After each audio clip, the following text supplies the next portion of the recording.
Thank you, Mr. Chairman. Director Swagel, first question to you. How does it feel to wake up every day, go to work, and feel like you're shooting rubber bands at the moon? I'm here to support you. So that's my Yeah, mission. well, we do it too. My point is you shoot rubber bands at the moon every single day, year in and year out, and you don't hit the target. You don't hit the target. So let's go back now. And when I say you, listen, I profoundly respect you. I think you're a smart guy. I think you're an honest guy. So when I say you, I could say y'all, I mean the entire CBO operation, past and present. If you go back, let's pick a number, 20 years, 25 years. Every time you give us a 10-year score, from that date forward to the 10-year mark, what's your accuracy? How accurate are you on day one when you tell us a program's going to cost $5 billion or $12 billion, and you get to year 10, what's your hit and miss rate? It just Yeah, just what's your hit and miss rate?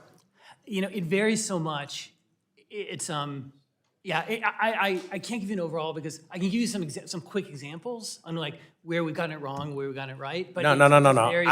What I'm looking for is that I want this body to understand, and we all want to understand the predictability that our friend from Oregon talked about.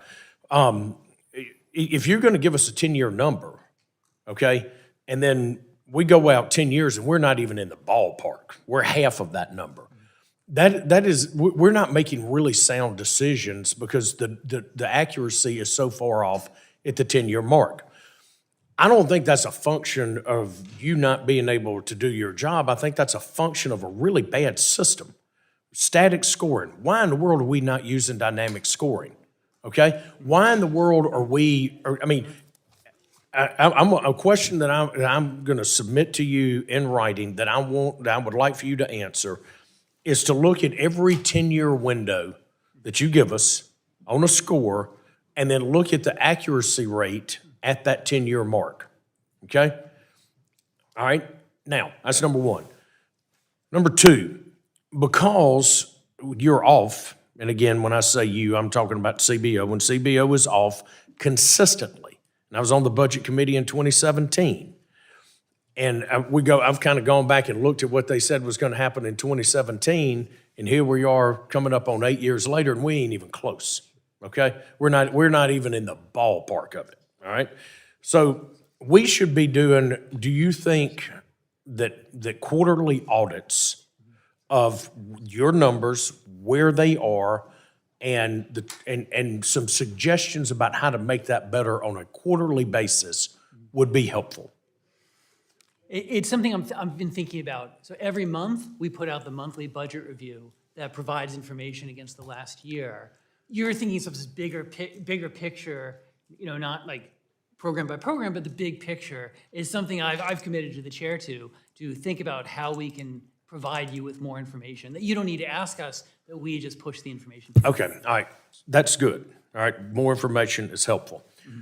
One of the challenges is that every time y'all are wrong, which has been damn near every quarter that I've been up here, okay? Every quarter you're wrong. You always say why you're wrong to some degree. It's a little opaque, all right? Sometimes you make that clear as mud. But you never come back with a solution about how to fix that problem.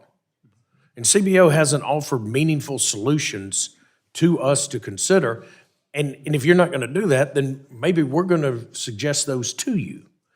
But this is an absolute, if you think about where we are, since 1974, we got so many good men and women on both sides of the aisle that have run trying with the promise of getting our fiscal house in order, okay? To make sure we can take care of our most vulnerable, defend this nation, do all the things that we want to do as a great nation. And we're consistently off, consistently way off. And the result is trillions of dollars in debt, 36, 37 trillion now. We're not making real smart decisions because I don't think our information is really good, because you're operating by rules that don't lead to where we need to be. And it just begs the question, if we're going to continue, we're doing the same thing over and over again, and we're getting the absolutely same horrible results over and over again from the Congressional Budget Office. Mr. Chairman, I know my time is about to expire again. Director Swagel, I'm not trying to attack you directly. I'm trying to attack a process that is badly broken. And I look forward to Congress maybe making telling how we're going to reform this and do this the right way. I yield back.